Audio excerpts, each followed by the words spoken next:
Yeah, I thought I'd show you what I'm gonna do here.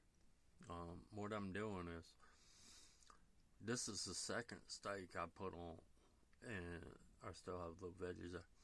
But what I did is I put some taco seasoning on my second ribeye. By the way, I'm hungry, and a man got to feed himself, you know. What's up with that?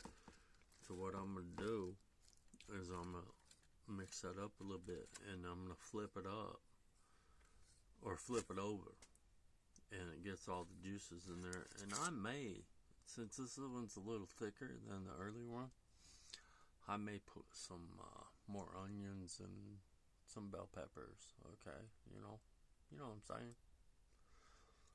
And then I'll cover it up, tin it,